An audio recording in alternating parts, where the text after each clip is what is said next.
વડોદરાના રસ્તાઓ પર એલજીબીટીક્યુની પ્રાઇડ રેડ, લવ યુ જિંદગી ગીત પર 200થી વધુ સભ્યોનો ડાન્સ જોઈને લોકો દંગ રહી ગયા. સમાનતા અને સ્વીકૃતિનો સંદેશ અપાયો.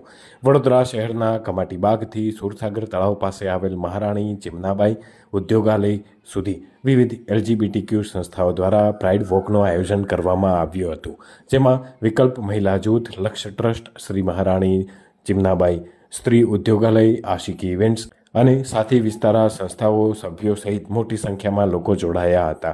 આ પ્રાઇડ પરેડમાં એલજીબીટીક્યુ સમુદાયના લોકો નાહતા અને કૂદતા જોવા મળ્યા હતા. આ સમયે રંગબેરંગી દ્રશ્યો જોવા મળ્યા હતા. આ પ્રકારની પરેડ જોઈને લોકો પણ જોડાયા હતા. આ રંગબેરંગી પરેડમાં એલજીબીટીક્યુ સમુદાય અને સાથીઓના 200થી વધુ સભ્યોએ ભાગ લીધો હતો. જેમ જેમ તેઓ કૂચ કરી રહ્યા હતા ત્યારે સામાન્ય લોકોને તેમનો ઉત્સાહ વધાર્યો હતો. કેટલાક લોકો આશ્ચર્યચકિત થઈ અને શું થઈ રહ્યું છે તે સમજવાનો પ્રયાસ કરી રહ્યા હતા.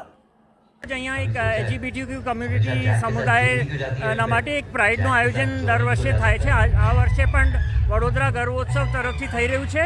આ પ્રાઇડનો હેતુ છે કે અમને અમારા સમાજમાં જે હક નથી મળી રહ્યા, જે સમાજમાં અમારી સાથે માનવ અધિકારનું ઉલ્લંઘન થાય છે, એના માટે અમે બદલાવ લાવવા માંગીએ છીએ. સમાજને અમે લોકો એડ્યુકેટ કરવા માંગીએ છીએ કે અમે પણ આ સમાજનો ભાગ છે, અમે પણ ભારતના નાગરિક છે અને ભારતના બંધારણના હેતુ જે પણ ભારતના નાગરિકોને જે હક આપવામાં આવ્યા છે એ હક અમને પણ મળવા જોઈએ. એ હેતુથી આ પ્રાઇડ છે.